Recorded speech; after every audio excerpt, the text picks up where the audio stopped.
Hey my dear students, GPAT 2025 information bulletin आ चुका है और हम किसी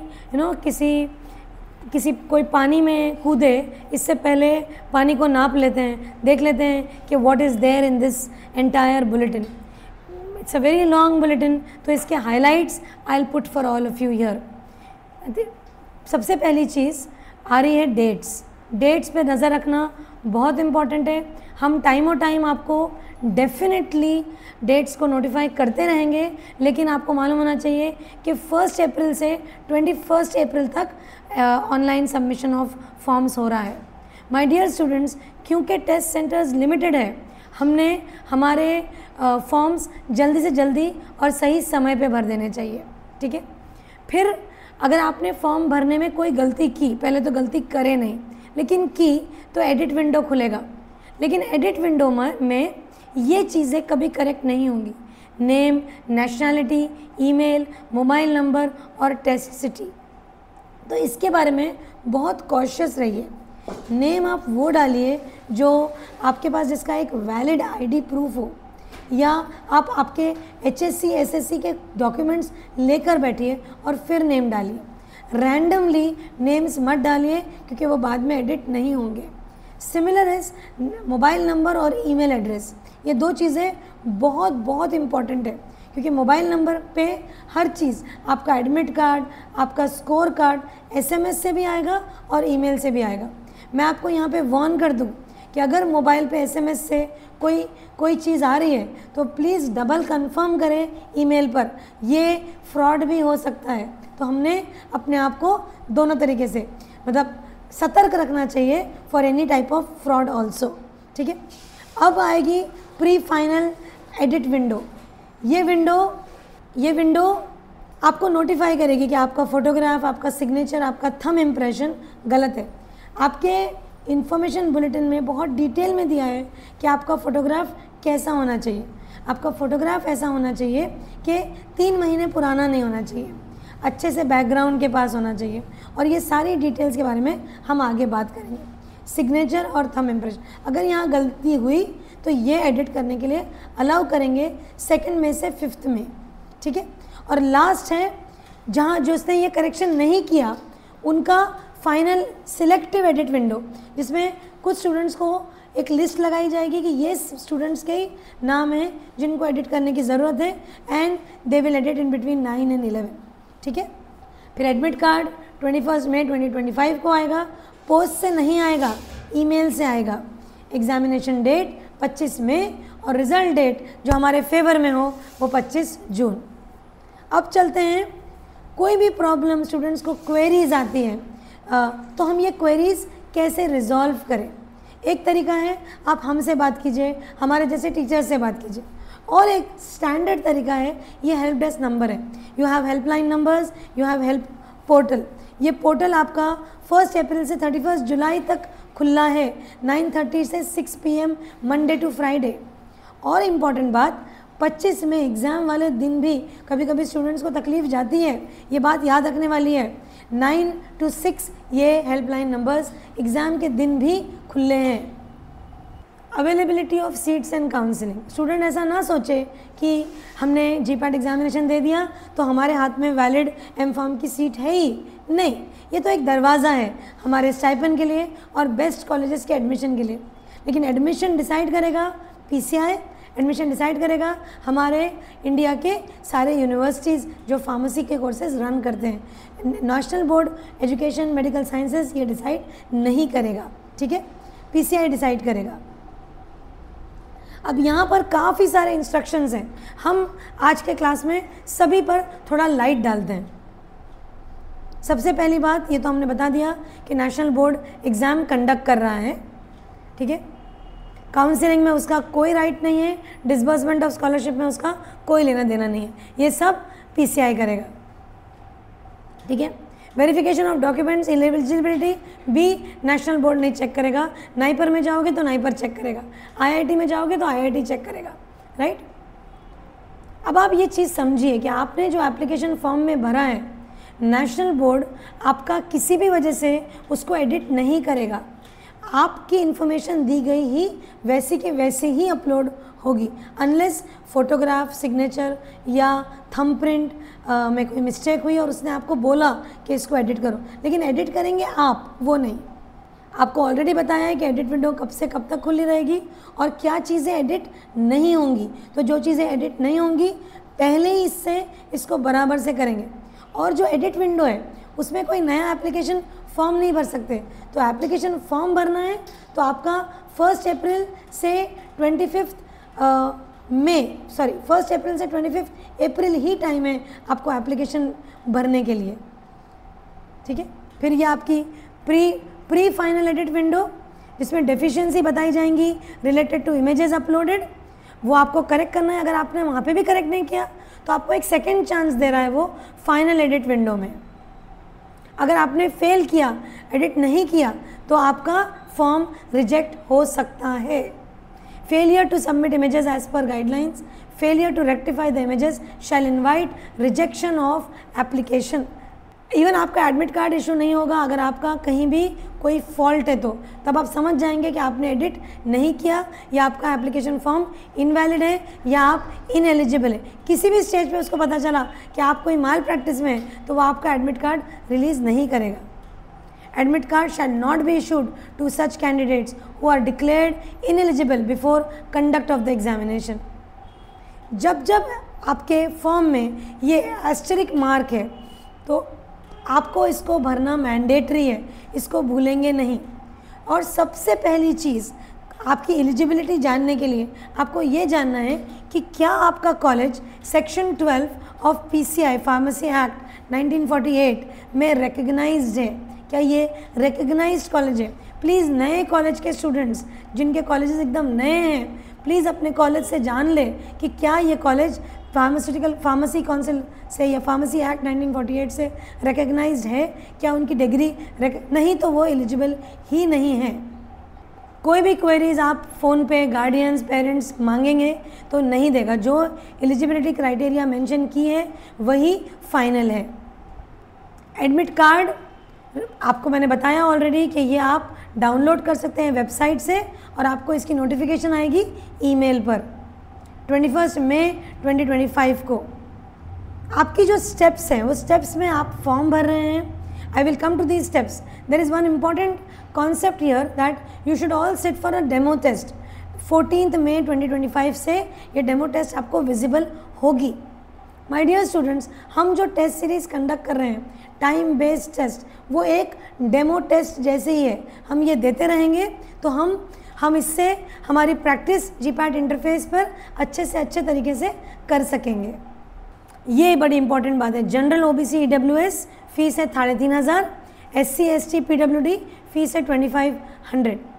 कभी फॉर एग्जांपल आपका कास्ट सर्टिफिकेट लेट आया तो आपका जो ये डिफरेंस इन फीस है, जब एडमिशन फॉर्म भरने की डेट ख़त्म हो जाएगी वो फीस आपको रिटर्न बैक आ जाएगी, ठीक है। बाकी के one submitted fees will not be withdrawn, no ways otherwise the fees will be refunded, ठीक है। द पेमेंट वो आप जब एप्लीकेशन भरेंगे तो आपको debit card, credit card, UPI से पेमेंट गेटवे पे लेके जाएगा और आपका पेमेंट सक्सेसफुल हुआ तो आपको एक S फॉर सक्सेस आएगा। ये आना ज़रूरी है।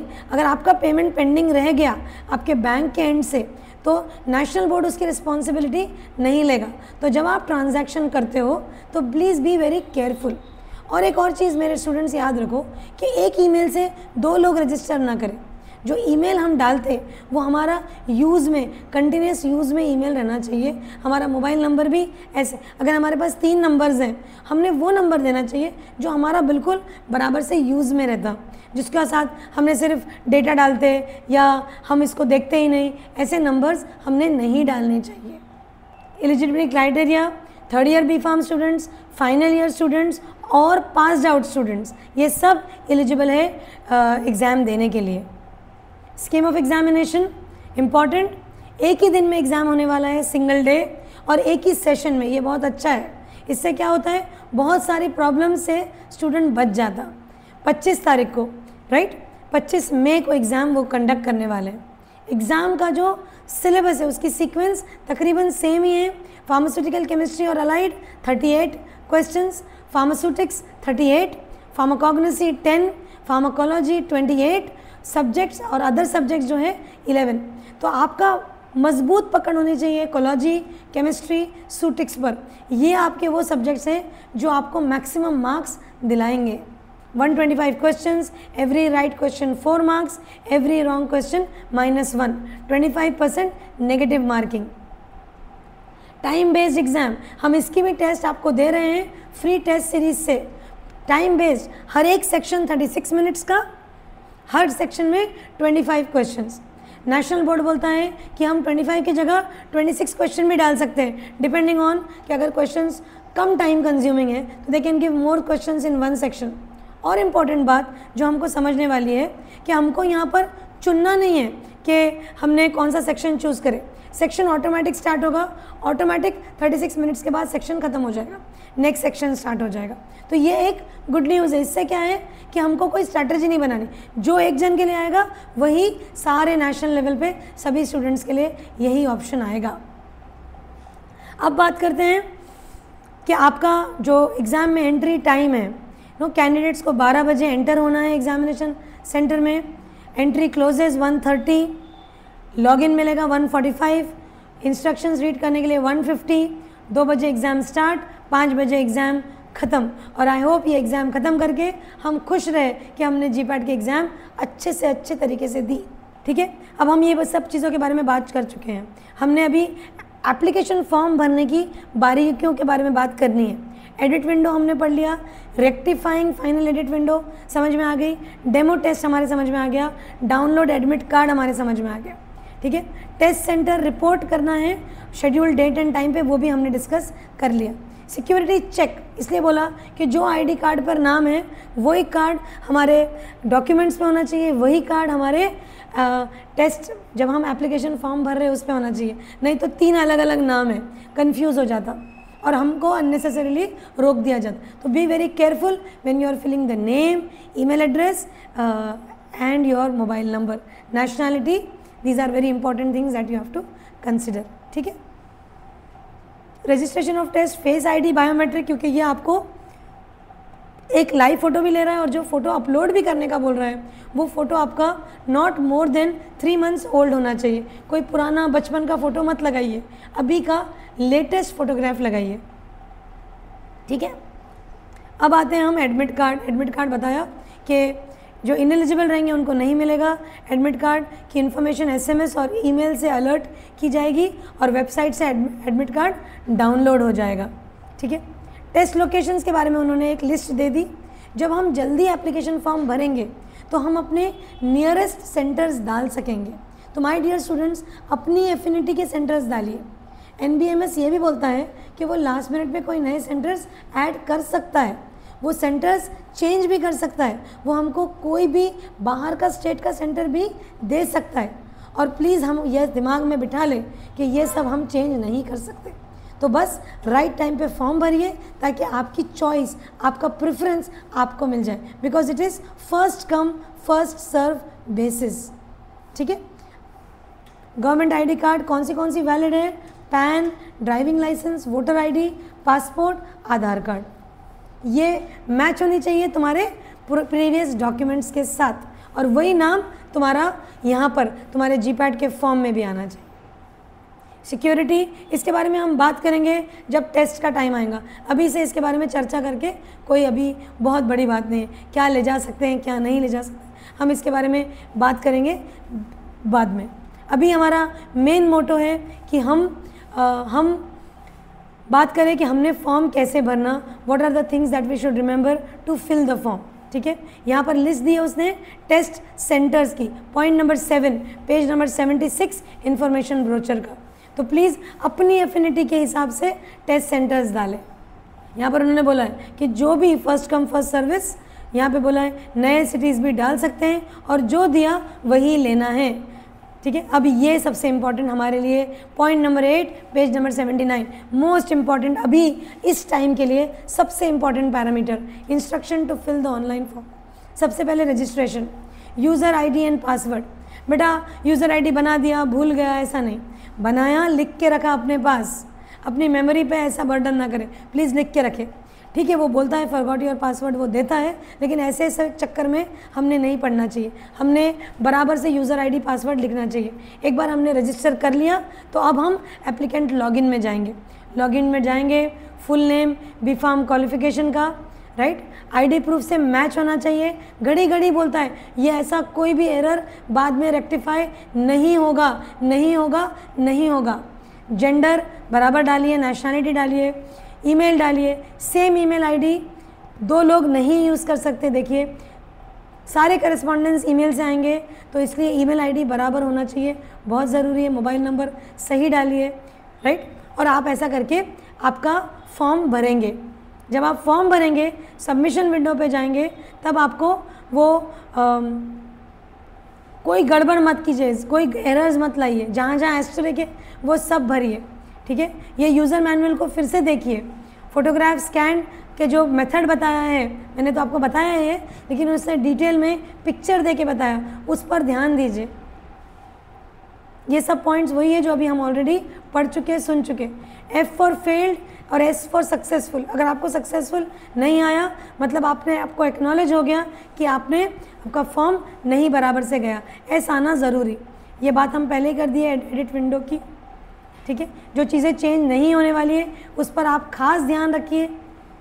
ये वाले इंस्ट्रक्शंस बहुत इंपॉर्टेंट है यूज़र आपके फॉर्म फिलिंग को लेके। यूज़र आईडी, पासवर्ड, फिर login, SMS, email, photograph scan, thumb impression, prescribe documents के साथ बैठिए, टेस्ट सिटीज़ चूज़ कीजिए, एग्ज़ाम फीस भरिए, डिक्लेरेशन पे टिक करिए और सबमिट एप्लीकेशन करिए। S आना ज़रूरी है, so that you acknowledge that successfully तुमने फॉर्म भर दिया। और ऐसे इंस्ट्रक्शंस के साथ और ऐसी डिटेल्स के साथ about the exam pattern, about the time पे क्या एग्ज़ाम में हमको प्रोज एंड कॉन्स या do's and don'ts for the exam centre, सारे और इंस्ट्रक्शंस के साथ will come again with all of you.